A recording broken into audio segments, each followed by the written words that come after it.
YouTube, what's going on? I'm back with another video. Stuff comes in my mind, here I come, right on this YouTube, to talk to you. And I appreciate all the comments that I leave. That you guys leave on my videos, and I read each and every one of them. I love them, and I get great insight. I get great feedback and everything, and I truly appreciate it. I came on here real quick because I want to talk about me as a gamer and how I move and always moved as a gamer. As a matter of fact, I'll even go as far as to say as a consumer. And in gaming specifically, I do what's best for me. That's all I wanted to say. I do what's best for me as a gamer. I follow where the good products are or where the great products are. If you got great products, I'm buying it. Now, let me be clear on something. I am a PlayStation fan. I am. I prefer PlayStation, and I am a satisfied customer, and I am loyal. I am a loyal customer. And the reason why I'm a loyal customer is they have been consistent in delivering the things that I want over the past 2 decades. Over the past 2 decades, as a matter of fact. So, as long I am a loyal customer, as long as they deliver the good products. There's no reason to stick around or continue to be a customer if they're not delivering the great products. You know what I'm saying? And forever, video games, Walkman, CD Discman, headphones, TVs. Sony has delivered products that I like. And it's not the fact that it's Sony, it's that there's so much that goes along with the products they make. I feel like the longevity, durability, the quality, all of that stuff. So it's about the products.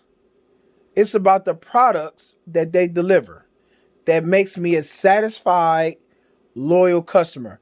If they did not satisfy me, especially with PlayStation, say PlayStation was in the position Xbox was in, and Xbox was in the position PlayStation was in, I'll be on Xbox. I would be gaming on Xbox. Xbox will be my preferred platform. That is the honest to God truth. And I'll be playing the hell out of Xbox rather than PlayStation. I'm going where the games are. I'm going where the products are. I'm going where I'm where I know I'm gonna be satisfied at the end of the day. That's all, and that's how I always roll. That's how I always roll. I beat to my own drum. I do. I don't. It's not about blind loyalty. It's not about being loyal to plastic. It's not about um it's not about brand loyalty. It's not. It's not about brand loyalty. But what I will say is with the Sony brand, they have been extremely consistent. From the very beginning, from the PS1 all the way to the PS5. Well, the PS5 just got here. You know what I mean? I have high expectations, but they just got here. We'll see what they do. But my expectations are still high. You know what I'm saying? But say Sony don't deliver. Let's just say they don't deliver. Then I would move from Sony. You know what I'm saying? I'm not going to spend my money on anything that's not giving me satisfaction. If I'm not satisfied with it, especially after I bought it, I'm going to have buyer's remorse. I'll be highly frustrated, and I'll probably talk trash about it, just like I do Xbox. I talk a lot of trash about it, but I feel like my gripes, my complaints are legitimate personally, because as Xbox has not satisfied me as a customer in a long time. in a long time. Really. Actually, throughout the whole eighth generation, no, I'm not gonna say throughout the whole eighth generation, but majority of the eighth generation, I was unsatisfied. I think the last great game that I enjoyed from Xbox was Quantum Break. I enjoyed that game. I did. It had its flaws like most games, all games, really, but I personally enjoyed it. A lot of people trashed that game. A lot of people trashed it for the long cutscenes and trying to be a movie production, TV show, whatever. I was cool with it. It was cool. I was fascinated by the graphics, the gameplay, the physics. That game was fascinating to me.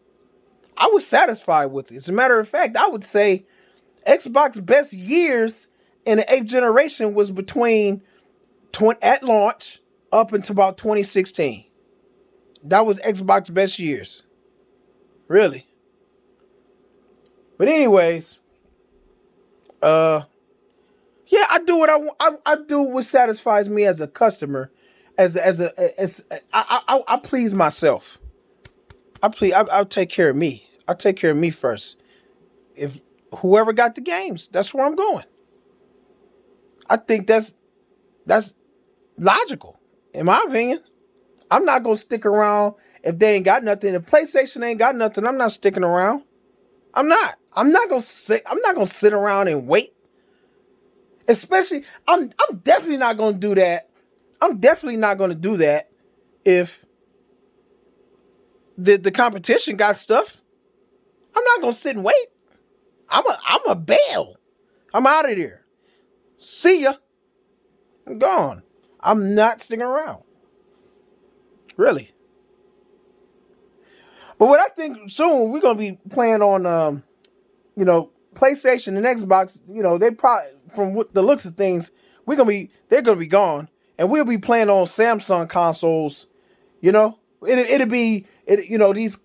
console will be a DVD, like a DVD player or a Blu-ray player where you can get it from certain brands. You know what I mean? Samsung, Sony make them too, but it's plenty other DVD makers, Blu-ray player makers, 4K Blu-ray players, bunch of different brands. We'll be playing on an RCA console. You know what I'm saying?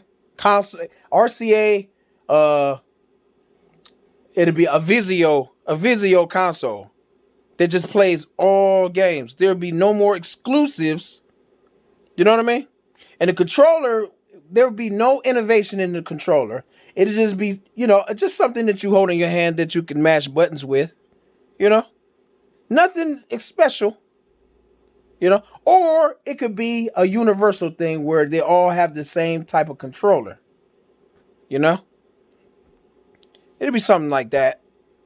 That's the way I'm seeing things, because, with exclusives going any and everywhere, you know what I'm saying? Unless we hold on, or Nintendo. Nintendo might dominate like they did in the 80s. I can actually see that. As a matter of fact, now that I'm thinking about it, Nintendo might turn around and do it all over again for all we know. Because at one point, Nintendo dominated the third-party market, the third-party publishers. You know what I mean? From the NES to the SNES, they pretty much dominated those IPs. Sega had the same developers, right? But they couldn't make the same games that were on Nintendo. It was not happening. For prime example is Super NES had Teenage Mutant Ninja Turtles, Turtles in Time. Sega Genesis couldn't have that. So they had to make like a knockoff kind. It was Teenage Mutant Ninja Turtles, but it was not Turtles in Time. It was close to it. It looked like it in some ways, but it was I think it was called Hyperstone Heist. It couldn't be the same game. If you wanted to play Teenage Mutant Ninja Turtles, Turtles in Time, you had to go to Nintendo. That's how Nintendo was locking up IPs and stuff. They were locking up IPs and bullying third-party publishers into making games specifically for that system. Nintendo was dogs. And you know what? They still dogs to this day. They still protect their IP like it's their firstborn child. You'll most likely never see Mario running around on an Xbox or a PlayStation ever, or an Emerson console, or a Samsung console. You ain't gonna see no Mario. It's gonna be locked to Nintendo. And Nintendo, that's what that's what it's starting to look like. I know I might be. I like to speculate. Yes, I do. And I'm not saying what I'm saying. I'm not saying it's fact. I'm not saying that. But the moves that they're making with the whole exclusives, sharing exclusives and going everywhere and all of that stuff, I could easily see Nintendo dominating the console market again. And it'll be Nintendo. You'll see more than likely you'll see Sony and Xbox exclusives on Nintendo. Yeah, you will. Matter of fact, Sony was making games for the Nintendo before they came out with the PlayStation. I think it was called Sony. It was Sony something. Sony something. It had the little feather there. I can't think of the name, but yeah. It would. I think I could easily see it going back to them days. And frankly, I wouldn't mind it because you know what? We was getting quality then. Even though Nintendo was dominating the market, and especially with the NES and the Sega Master System days, Nintendo was dominating the market. A big reason why was because they locked up them third parties. Because they locked them up. They bullied those third parties and into making exclusive IPs for the NES. I ain't gonna lie, man. Nintendo, all of them got their flaws. Nintendo, PlayStation, and Xbox, right? But I respect the hell out of Nintendo for how they protect their IPs. I do. Paying, $60 for games, that's not such a big deal. But paying $60 for remakes, games you done played 20 years ago and they charging you $60 again for it, that's nuts. But at the same time, that's Nintendo being some dogs. And we got the choice whether we want to pay for that or not. And if we don't feel like it's worth it, we ain't got to pay for it. I know for damn sure I'm not paying for anything that I don't feel like is worth it. So yeah, Sony can do whatever they want to do. They want to put all their games on other platforms, cool. If the game is good, I buy it. If the game ain't good, I ain't buying it. And I'm definitely waiting on sales. I'm definitely waiting on. I'm going to do what's best for me. Put it like that. I'm doing what's best. I've been doing it anyways, to be quite honest. I've been doing that anyways. Even though I do have a preferred platform, yes, I do. But the preferred platform isn't because of some kind of blind loyalty. It's got everything to do with me being a satisfied customer, not waiting for content, not waiting for games. You know what I mean? Anyways, I just wanted to say that. I'm going to do what's best for me, and I highly suggest you guys do what's best for y'all when it comes to gaming. Let's talk about it. Let's dialogue. Hit me up in the comment section. Let me know what y'all think of the video. Rome, I'm gone.